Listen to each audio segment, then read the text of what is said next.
Biggie is like the old school hustler from this neighborhood, no but judge. on the legal side. No judge. Semi. You just about know what I do.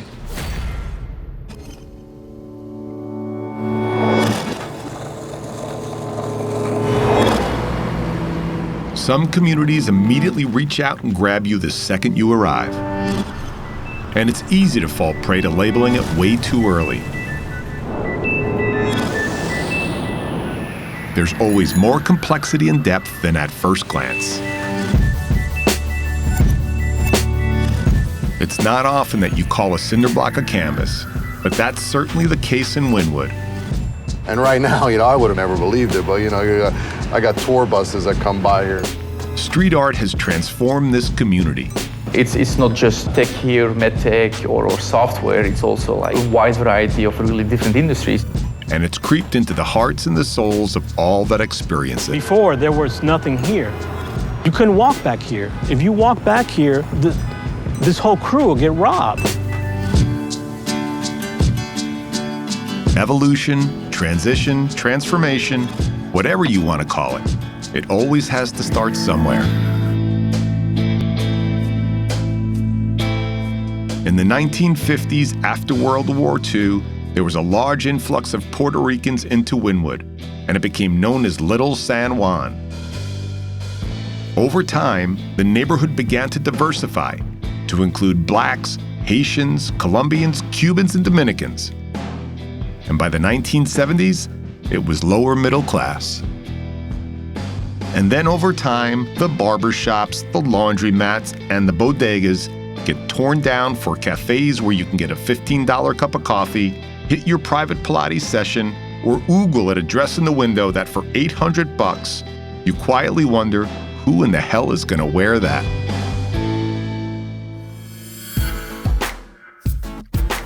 Baja Daqing, a legacy of 5 generations of Puerto Rico, smack in the middle of Wynwood. There was a period in my life that the table was jam-packed with mofongo, empanadas, pasteles, and plátanos. And when I sat down at Baja Daqing, immediately I was transported back in time. Our parents started teaching us to cook as soon as we were about 8 years old or we're in school. When you're home and you have 9 siblings, someone's got to feed us all. So yeah, we all learned to cook eventually at one point. And so this has been the anchor of the neighborhood for 50 years, 5 generations. Yes. You've seen a lot here. Right. Our great-great-grandparents, the primary reason why they came here was because it was so affordable at the time. So it was easier that you lived down the street, and if you did have the ambition to open up a business, luckily it was affordable and it was viable in this area. So that's exactly what they did. They took advantage. They bought the land when they could afford it, and it's been ours ever since. We've had some people that would be like, we'll take it out of your hands. Oh, Absolutely sure. not. Absolutely not. Especially this is our location. heart and our home. Earlier, when there were probably a larger Puerto Rican population here from Puerto Rico that emigrated here, Right. was it a, hey, let's stick together and get this done? Do you have those memories? When we were little, our grandmother, who literally lives around the block, she used to prepare and cook from the morning. The people that we did know, who we treated like family, which is most of the neighborhood, if you were hungry, we'd get you a plate in the back, you'd bring it out to the front and eat. Do you ever feel like it's a responsibility for you to carry this on?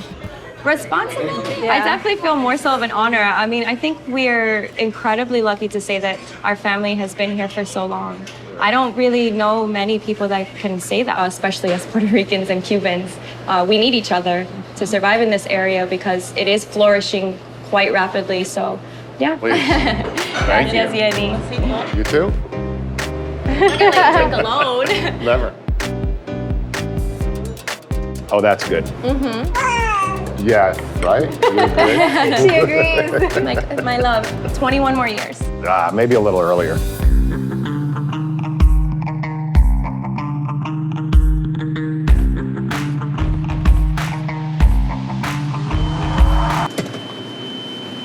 Oh, key, okay. I was gonna go, oh, great, we're all rigged here and it does You've this. driven this before, right? Yes, it's my first time. Meet Judd Allison. Judd is the owner of Toe Jam Backlot and 305 Films, and he's been in Wynwood for over 3 decades. You know, we've been through it. Like in the beginning, all the crackheads were all, I mean, it was hardcore. It was hardcore. This area actually, you know, 3 years ago had the highest murder rate in Dade County. It's the funniest shit because you'll see tourists walking right into here. Shit. And I'm like, guys, Biggie! Has this place changed at all? Hell yeah. In the late 80s and into the 1990s, artists had begun to move into abandoned warehouses in Wynwood and started developing them into galleries and studios. In the middle 2000s, Wynwood got a savior, Tony Goldman, a creative and talented visionary who was the force behind the revitalization of Soho and South Beach, and he brought life to Wynwood walls. Art has always been a factor in contributing to the revitalization of a neighborhood. But when is it revitalization or when is it gentrification? New members of the community come in, and old members of the community may be weakened. Either way you look at it, there is a demographic turnover. Should you not revitalize a neighborhood? When does the tipping point lead to gentrification? And how do you create a more inclusive environment for all in the mix? Tell me what you eat and I will tell you what you are. Meet Chef Ray Lee of Palmar. Food plays a central role in the economic development, health, and culture of a community. This is my char siu ribs. This is my family recipe, the sauce. So what I did, I took it to the next level, modernized it. And then these are cashews that are toasted on the wok with salt, sugar, and 5 spice. I remember that day my aunt took me to a French restaurant in New York City, and I had my first steak tartare. And I learned how to do the prawns, the shrimp, just like this. I remember the raw octopus at the sushi restaurant on Long Island. All of these things opened my mind. I became part of the culture for just that moment, and maybe just a bit more tolerant than I had been previous to tasting that food. Cuban food, Colombian food, that's Miami. One of my neighbors would be Jamaican, the in front of me Haitian, and the guy next to me Colombian. You know, it's very diverse. Tony Cho is a real estate developer who drafted up behind the godfather of Wynwood, Tony Goldman. So you've been here since the early days. Yep. One of the pioneers. I bought my first apartment on 21st and Biscayne Bay. I bought it for $66,000 with $9,000 I had saved with a hard money loan from a Hialeah loan shark at 11%. A year later, I sold that apartment for $180,000, and I had this aha moment and said, wow, there's this direct correlation between art, culture, and real estate values. And I started investing in all of these areas, which I now call the urban core, but essentially following where all the creatives are. Does Miami have an undeserved reputation of back in the old days? Me growing up, this area was the hood. The only thing I heard was the shop. Boom. And yeah, I just remember seeing the TV, seeing the news, and there was always something going on.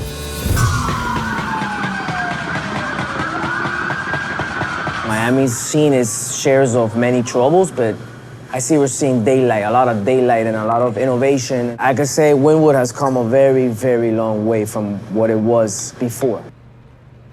Wynwood has done a really good job about attracting really innovative developers and investors who see the long-term value. People don't come in and come out and flip properties here. People here are very proud to be part of it. They take an active role. There's a Wynwood pride here that exists, that people don't want to do things mediocre and they're always trying to innovate. I'm very privileged and honored to be part of it, and I hope to continue to contribute it in a meaningful way.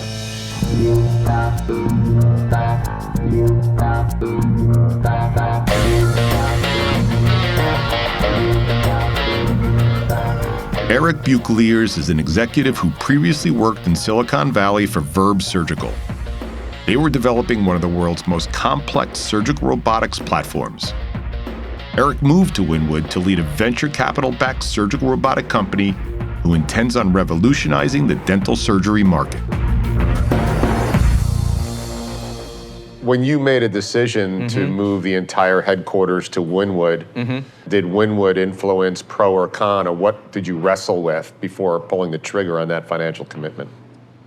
How can we blend in Miami, right? We're a high-tech company, and people start thinking, okay, high-tech, I've heard that so many times. Okay, but what's so typical to Miami, right? And Wynwood it's just like, kind of like a face of Miami. It's an easier also sales pitch to people, like, hey, we're this up-and-coming tech company, we're fun, we blend in with the artists, we want to do that stuff for the community, and I think it would have been way more difficult than any other neighborhood in Miami.